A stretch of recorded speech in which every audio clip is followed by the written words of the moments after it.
Good morning. I am fresh back from annual conference, kind of fresh, back for sure. I want to start today by thanking everyone who has either left a message via electronics or on the phone or has thought to send a card to Marilyn and myself on the loss of Alice. We very much appreciate that. It is a way when we read those cards of having the church feel really close to us. Alice was 96 years old when she passed away, and I will tell you this, the most remarkable thing about a very remarkable woman is that the best 20 years of her life were the last 20 years. That gives me a lot of hope, right? Still the best to come.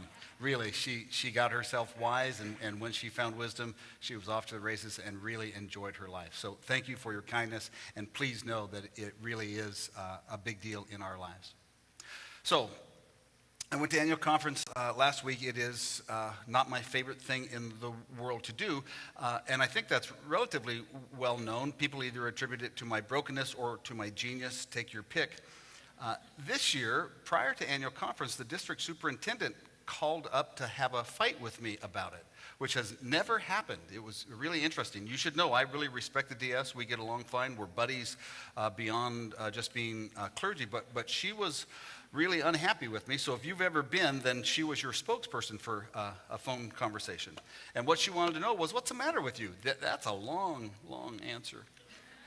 So I asked her to narrow it down, and she said, what is the deal with your attitude about annual conference? Everybody knows you hate it, and you don't want to go. Why do you think you're too good to go to annual conference? And I told her, well, I don't think I'm too good to go to annual conference. I just don't think annual conference is worth the time of day. That's different, isn't it? I don't feel superior. I just look at it and say, that's a lot of time and money. Well over $1 million is spent in our denomination to gather us for annual conference, and we do pretty much nothing, if the truth be told, really nothing of substance. So during the conversation, she asked me, prove it, right? Tell me how you know what you're saying is true. And I said, well, I've been a pastor for 30 years, and I've been to actually 33 annual conferences because I went in seminary, and I have never come home from annual conference and implemented any idea or program that they talked about at the local church level. That's crazy, right? Never. I come home loaded up with political ideology and the idea in this conference that I'm a bad man for holding the beliefs I have, but that's hardly a reason to be excited about annual conference. She yelled at me a little bit more. Again, if you ever wanted to, she took care of it for you. And I finally told her, look, here's the rule. The rule is, if you're going to be unhappy with me about my attitude towards annual conference, it's incumbent upon you to make annual conference worth my time. It's nothing more than old home week for people who graduated seminary in California and have known each other all their life, and we're going on lay people's dimes to have a reunion and go out to dinner for free. That makes me unhappy. It makes me ill to my stomach. I think it's absolutely wrong. The conversation ended, as you might imagine, with I love you lots, and it actually ended up with, I better see your smiling face at annual conference. Now, I like the district superintendent. I like intelligent people, and I do not mind people who will come and talk earnestly and forcefully about things that are on their mind. So I do not want you to have the attitude or the idea today that I am demeaning the DS. It's her job to ask those questions, and I really like the fact that I have a DS who will confront and talk.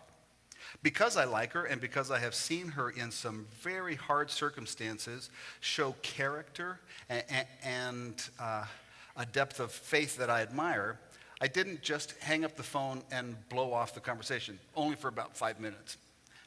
And then the mature part of me kicked in, and I thought, well, isn't that interesting? Isn't it interesting that somebody that I respect and like is so very upset with me about something that's almost feels like a personality quirk in me? Maybe this year I'll go to annual conference and I will try to listen differently than I have before and look differently than I have before and see. Maybe I am missing something. One of the last things she said to me was, why are you a Methodist? You act like a Congregationalist. All you ever talk about is the local church this and the local church that. You never talk about the connection. And my answer was, I met Jesus as a Methodist. And I live at the local church. It's my primary interest. Does that seem okay to you? Pretty good question, though. Because she's right. I'm really not much of a connectional guy. I blame it on the fact that the connection is broken, but maybe there's more to it. I think it's important sometimes when you get lit up to have respect for the person and to go forward and ask yourself, well, how right are they? So the scripture for today comes from Matthew chapter 10. It is Jesus giving instructions, obviously in the early days, to his followers about how to go about the business of spreading the good news. It says this, chapter 10, verse 5. These 12 Jesus sent out with the following instructions. Go nowhere among the Gentiles and enter no town of the Samaritans, but go rather to the lost sheep of the house of Israel. As you go, proclaim the good news. The kingdom of heaven has come near. Cure the sick, raise the dead, cleanse the lepers, and cast out demons. The instructions for the early disciples to take this precious, newborn good news that the creator of all things had come in flesh and made known his will and his manifest power to wipe the slate clean and give people a restart was couched always in this same way. Go out and care for people, and while you're caring for them, tell them the good news. From the beginning, Christianity's mission has been to couch the good news of a Savior in the ground of people's life that is broken up by addressing the needs that we confront, and in addressing the needs to be able to then tell the story of salvation through Jesus Christ.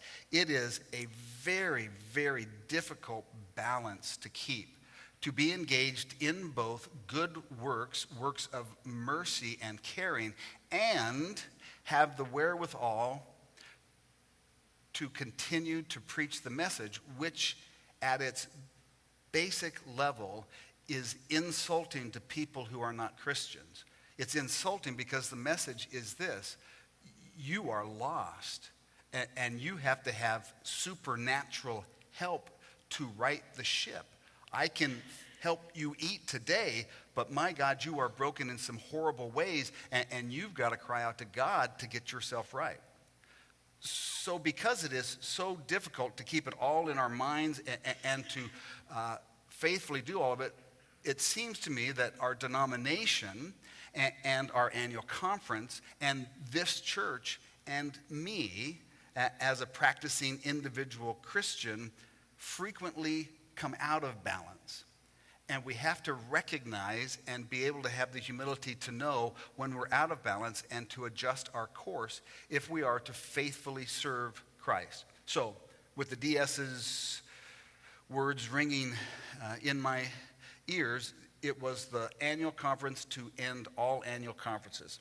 Quick story. The best annual conference I've ever been to before this year was an annual conference at which, in the clergy session, there's a session only for clergy, they took someone's license to preach away. I don't know why.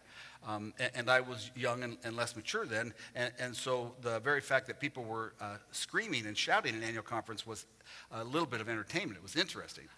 And then the man whose license they took went to his chair, sat down, dug under his chair, pulled out a trumpet, picked it up, put it in his mouth, and started to play it loudly.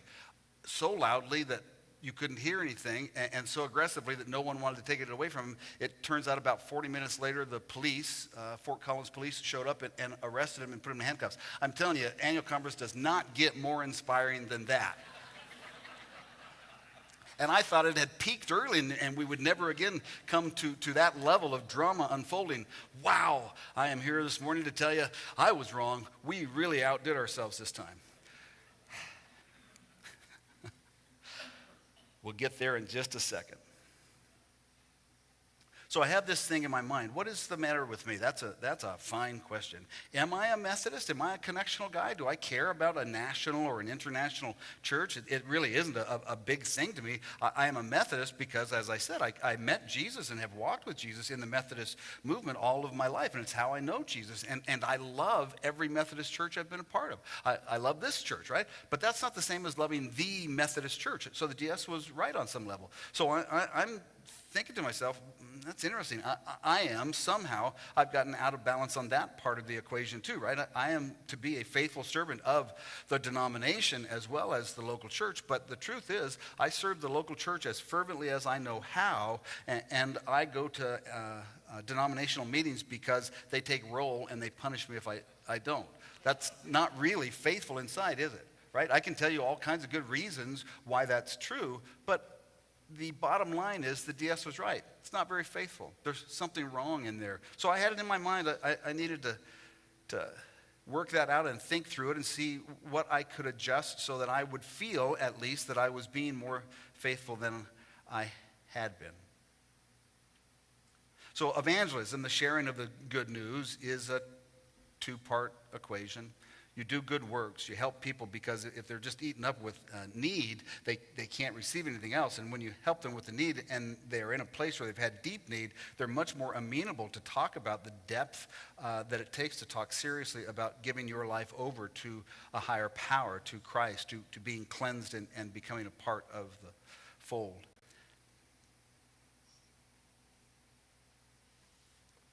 In our church, we came out of a hard time in our history by concentrating less on the difficulties and more on how do we minister to our community.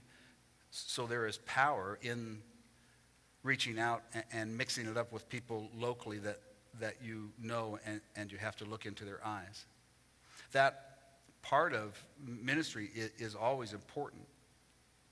There are churches whose outreach consists of writing checks to people that they don't know and will never see and feeling superior for the poor people that they send money to.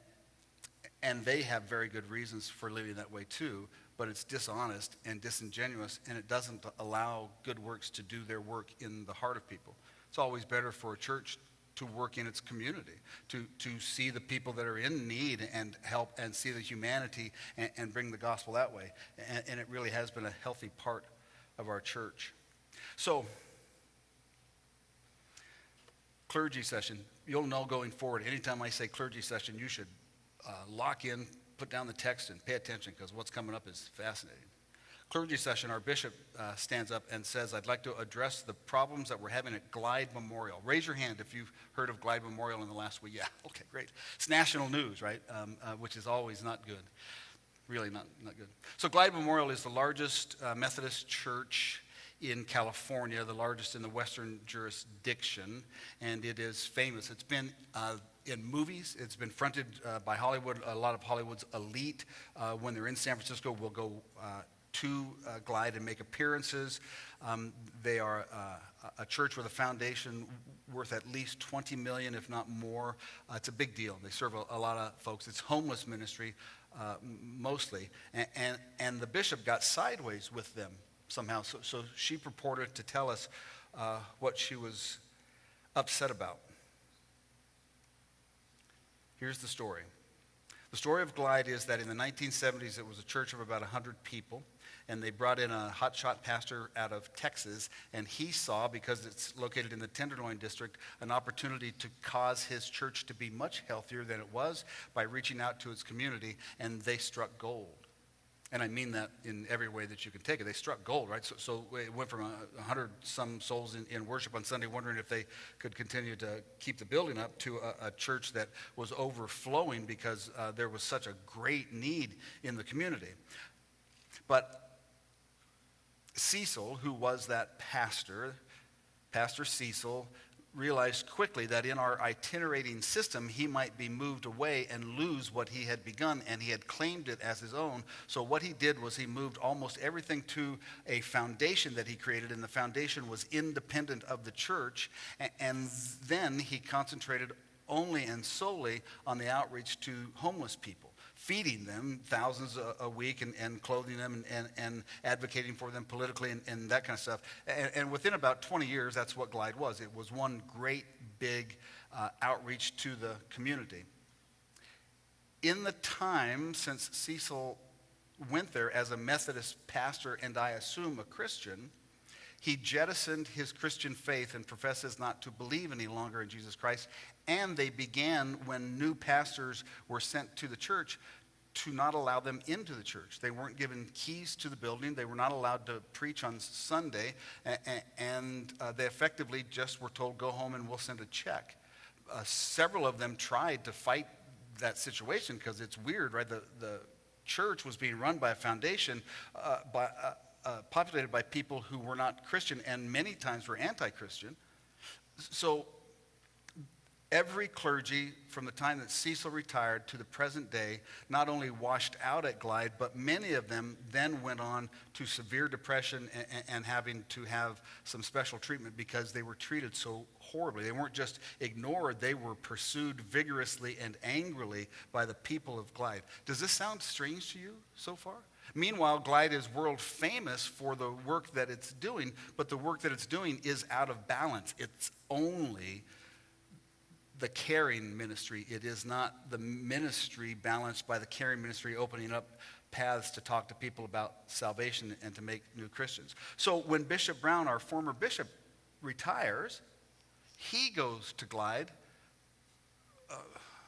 Everybody says, I'm a cowboy, right? I guess it was a cowboy. He was going to ride into town and straighten those people out. They shot him out of the saddle before he hit town. Never preached at Glide. He was a bishop of the church. Never preached at Glide because even bishops don't get keys. Let that sink in for a second. I'm sitting now, like you are, right, listening to the story unfold in the clergy session and thinking, well, I'm a better Methodist than people at Glide. So the bishop says she went and she investigated, and here's what she found at Glide, that they're anti-Christian, avowedly anti-Christian, which just boggles my mind. They have a great choir. They make super music, and they fill the place up on Sundays, but they fill it up with crystal New Age stuff, and occasionally they'll have a Muslim imam come in and talk about the Muslim faith or some other faith tradition, never Christianity, because they find it to be abusive, the idea that you have something wrong with you that only God can fix, they reject. So the bishop called Cecil and said, it's my church, and I'll be there to preach on Sunday. It gets crazier and crazier. The bishop, the bishop, the one who has my life in her hands, showed up at a church in her conference to preach, and they had armed guards escort her off the property. I know, you just go, I'm afraid of her personally. I would never do that. That's crazy to me. So here is the truth. Glide is an amazing witness, or could be, for Jesus Christ in the midst of an area of San Francisco that would otherwise be forsaken and forlorn, and was until Glide began to pitch in and help its community. But they got so involved in being the good guys, in getting the credit, in having money roll in from foundations and from people all around the country, that they decided they not only didn't need Jesus, but Jesus was oppressive, and so they cast Jesus out and continued to do good works. Upon further review, the bishop discovered a few things that are worth knowing about the Glide experience. About 80% of the people who receive goods, food, and clothing from Glide have been in receipt of food from Glide for over 20 years. 80% of these thousands of people who receive from Glide have been receiving for 20 years. And what that means is good works for the sake of being a good guy, or for your reputation, or just feeling good about yourself, or whatever, right? When it begins to bring in money, causes people to default to creating a pattern where they'll never run out of needy people, so they'll never run out of the cash flow, which is quite substantive. And they create a culture of dependency that those people will never get out of. There are no recovery meetings at Glide. Is it good work? Is it good work to help that many thousands of people, but in doing that, to lose the impetus of faith that would have caused you to reach out in the first place, and then to unintentionally but decidedly trap those people into a cycle that continues to make you feel like a big dog and brings boatloads of money in? Of course it's not. Of course it's not. But it started out as good work. It started out as the Christian gospel expressed in the way that it should be. Seeds are best planted in broken soil. The Christian gospel, the message of Jesus Christ, is most easily and readily considered and accepted by people whose lives and former ways of living have blown up their experience. And when we come in and plant our seeds, that's fertile soil for them to make a commitment to a higher power. But it all went wrong. It got so far out of balance that now the church that gave rise to Glide is going to sue Glide and try to take it down and make it go away, at least in its present form. It is. It's hard to hold it all, isn't it? So I'm sitting there and thinking, oh, man, if there's one thing I know about me, every genius friend I ever had who did stupid stuff, and I sat there and thought, what an idiot, I then went on to do the same stupid stuff they did because it's hard for a Creel to learn a lesson. I did, right? And the DS was yelling at me before annual conference and asking, are you a very good Methodist? And I equated that to, I wonder if she's asking, am I out of balance? So am I? As a personal Christian, as the pastor of this church, is a possibility of what we're doing, what we're constructing, the way we see things going to end up where we unbalance like Glide? Well, let's consider the other side of unbalanced first. We live in a culture in modern Christianity that loves the megachurch. We have McDonaldized Christianity by assuming the one who sells the most burgers wins.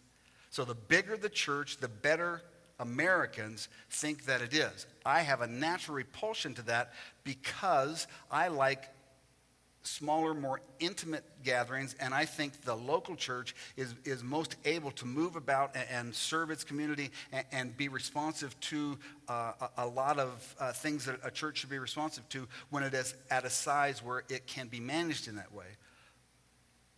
So in the study of the megachurch culture, I have had some real eye-opening moments. In almost every church that worships over 3,000, which would be huge, megachurch, there is a monoculture. If you study the 3,000 people who populate the church, there'll be less than 3% who deviate from the norm. And the norm is set usually by the pastor. So it could be an all-black, upper-income church. It could be an all-Latino, lower-income church. It could be an all-middle-class white church. But it will be absolutely the same, right? Across the board, everybody making decisions, everybody discerning the way, everybody who has anything to do with the thrust of the ministry looks, thinks, and acts and was influenced in the exact same ways. So that they become huge, but incredibly exclusive in their attitudes. If you only hang out with people who look and think and have the same experiences that you had in your life, then your natural prejudices will begin to seem like gospel truth, and you will assume things about people from different groups that are absolutely untrue, and you'll never know it because everybody around you will be cheering every time you think negatively about people who you don't like. So the megachurch is exactly the same as Glide, just on the other end of the spectrum. To have a megachurch, you have to have a desire for the church to look, act, think, and experience life in almost the same way. Here is a story from our own church.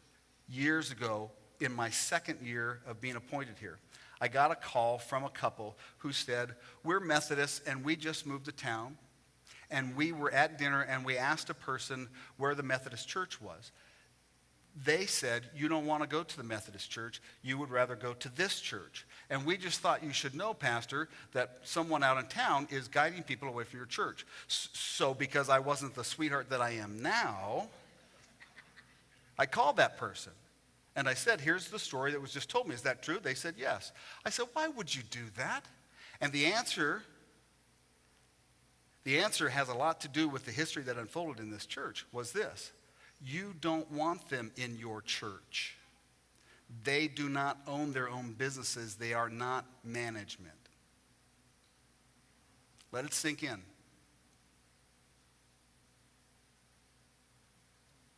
I'd never heard anything like that. I suppose in my own way, I am as guilty as anybody else of building churches that look and think a little bit like me. Please don't be harmed by that. You're a lot better. But that was my first experience with Out of Balance the other way, where you go, what? Why would I not want somebody in my church because they don't have a certain income level? What's the matter with you? And I've been answering that question for the last 13 years, trying to figure out how do we build a church that goes against that falling out of balance, where you're building a club instead of a congregation that worships Jesus Christ. Think of the things that we have done, right?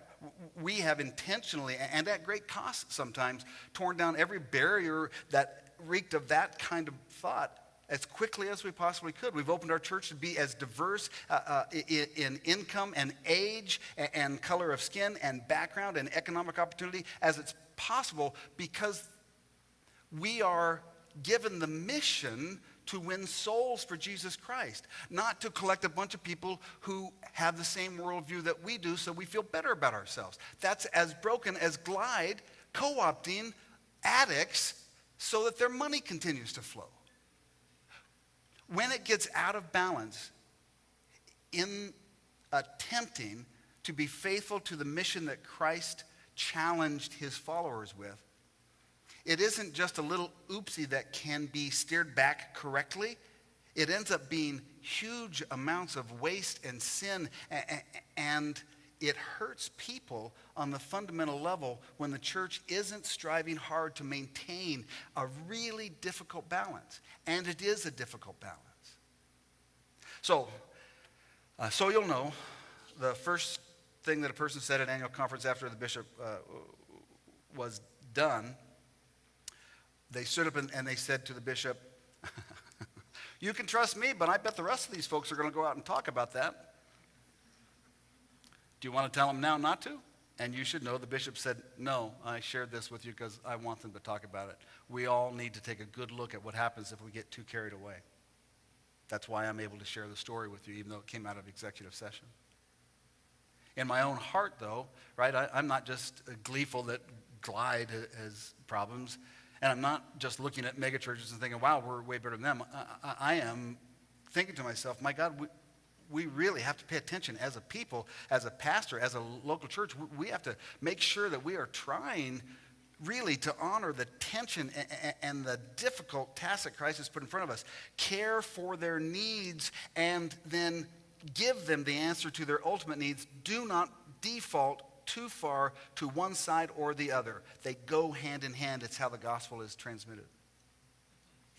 So this last week, I had an experience that many of you will have already had, and maybe you can help me out a little bit. I'm 55 years old. There were 3 people that were killed as we came up through school. My class, Wyoming is a violent place, gunshot, all of them. But since then, no one has died that I knew that was a contemporary of mine from my class. I started playing football in 7th grade and played all the way through high school, and I was always a tackle, and Jeff Truchot was always the guard beside me. Jeff was funny and intelligent and amazing. He died last week of a heart attack in his sleep, 55 years old. He's a Facebook buddy, angry at everything, right? It was weird. He called me Rev, and he always, if he didn't like what I posted, was polite about it, but I was the only one. I knew for years, wow, my longtime buddy is just eaten up with some kind of poison because he really hates people. And I thought 1,000 times, I ought to stop with the Facebook stuff and call him. I ought to find a way to engage with Jeff. Maybe when I go back to Casper next time, I should take him out for lunch. And I should find a way to tell him, look, brother, whatever it is that has got you chewed up, I'm telling you, Christ is the answer. But I didn't do it. I didn't do it because I wouldn't want Jeff not to like me. I just want you to know I don't think it's everybody else's problem. So they buried him yesterday, not in a Christian funeral because he wasn't a Christian, and I might have made no progress at all, but I sure as heck didn't try. That's hard, isn't it? It's a bitter pill to swallow, to reckon with.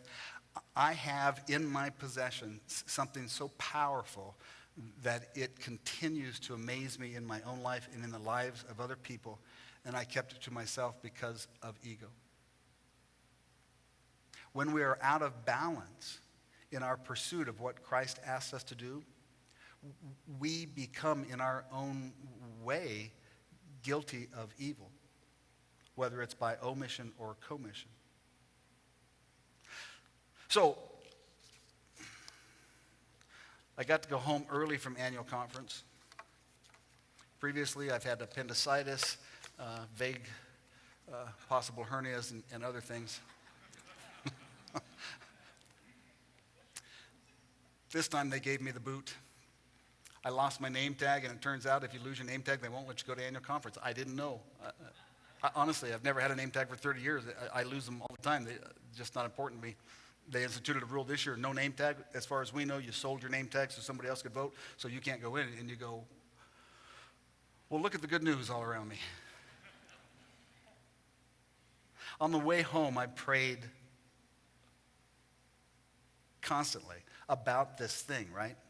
Because here is my truth in my life as a pastor and as a Christian. The district superintendent was exactly right. I love the local church. In the local church, as a practicing Christian, long before I was a minister, I found a place where I was always welcome, even when the rest of the world rightfully detested me. I found a place that never gave up on me, even when I was as hell-bent as I could be on being hell-bent. If I showed my face there, they were glad to see me, and they told me about Jesus. In every place I lived, every time. And when I got the chance to serve the local church, I loved it when it was 19 people on my first Sunday. I loved it when it was much bigger. I never have cared about that. I love the local church because it is the source of power. It is a source of truth. It is a source of balancing for my life. I am fervent about it. I think it's the coolest thing ever. I'm so glad God created the church as his expression of his ongoing kingdom. So the DS is right. I really don't care about a connection that is vague and weird and not much use to me, but I care desperately about the church. So my prayer was, Father, are we in balance? And if we aren't, right? If in Visalia we are out of balance in some way that's going to cause us to be in that horrible way at some point in the future, I know it's hard, but help me to see it.